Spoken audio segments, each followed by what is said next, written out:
बोलो सतगुरु भगवान की जय हो।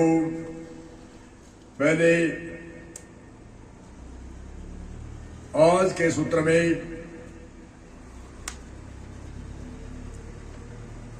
मनुष्य जन्म पर चर्चा करते हैं। मनुष्य शरीर संत विद्वान कहते हैं, ऋषि मुनि कहते हैं कि 84 लाख योनियों में मनुष्य शरीर सबसे उत्तम योनि है। और बहुत से संतों ने मनुष्य शरीर की महिमा गरिमा गाई है। वही गरिमा एक तुलसीदास की जी की एक यति हम बोलते हैं। मनुष्य शरीर की महिमा की बड़े भाग मानुष तन पावा, सुर दुर्लभ सब ग्रंथ ने गावा, साधन धाम मुख सकर द्वारा, पाइये जहां परे लोक सवारा। बड़े भाग से मनुष्य शरीर पावा।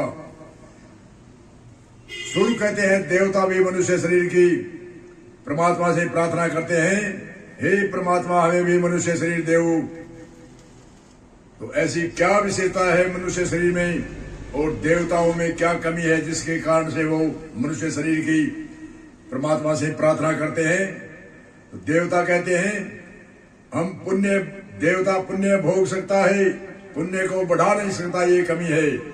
और दूसरी बार बार जन्म और मृत्यु है, ये मेट नहीं सकता। और पुण्य पूरे होने पर धरातल पर आकर के जीव आ जाता है। तो एक संत की यति भी है, कई बार इंद्र सुख भोग्या, फिर 84 पटाई, आत्म ज्ञान उदय नहीं जब लगे तब लगे गोता खाई। आत्म ज्ञान जब तक नहीं होता तब तक बार बार जन्म और मृत्यु के ये गोते नहीं मरते हैं। इसलिए देवता भी प्रार्थना करते हैं परमात्मा से, बड़े भाग मानुष तन पावा। सुर कहते हैं देवता को, देवता भी कहते हैं हमें मनुष्य शरीर की महिमा गाते हैं। और सभी ग्रंथों में ऋषि मुनियों ने सभी ग्रंथों में मनुष्य शरीर की महिमा गरिमा गाई है। तो आजकल तर्क होती है कि मनुष्य शरीर जनसंख्या बढ़ रही है, शहरों में मनुष्य शरीर की जनसंख्या बढ़ रही है, खेतों में, खलियान में, गांवों में जहां देखे वहां मनुष्य शरीर की भीड़ ही भीड़ देखने को नजर आती है। और इधर संत कहते हैं बड़े भाग मानुष तन पावा। तो मनुष्य शरीर संत कहते हैं चेहरे से मनुष्य शरीर नहीं है, मनुष्य शरीर मानवता के गुण धारण करने से मनुष्य शरीर है। चेहरे से तो मनुष्य और पशु की एक बराबरी का दर्जा देते हैं ऋषि मुनि। एक यति भी है संत की, निद्रा भोजन भोग में ते नर पशु समान, नर ने ज्ञान आदि कथा, ज्ञान बिना पशु जान। निद्रा, नींद पशु भी लेता है, मनुष्य लेता है, क्या अंतर है? निद्रा भोजन, भोजन पशु घास खाता है, मनुष्य घास का बीज खाता है, इतना अंतर है। निद्रा भोजन भोग, भोग संतान पशुओं के भी होती है और मनुष्य की होती है, अंतराल क्या है? और भय पशुओं को मौत का भी लगता है और मार का भी लगता है, ऐसे मनुष्य को भी मार का और मौत का भय लगता है सभी को। तो चार बातों में मनुष्य और पशु बराबर है।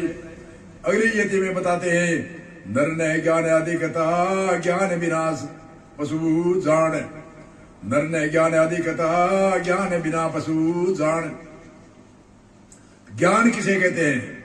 ज्ञान कहते हैं आत्म ज्ञान को ज्ञान कहते हैं, तत्व ज्ञान को ज्ञान कहते हैं। आजकल कई तर्क होती है कि ज्ञान कोई LLB करके वकील हो वो ज्ञानी है, IAS अधिकारी है वो ज्ञानी है। वो ज्ञानी नहीं है, वो जीविका के लिए एक उपाय है।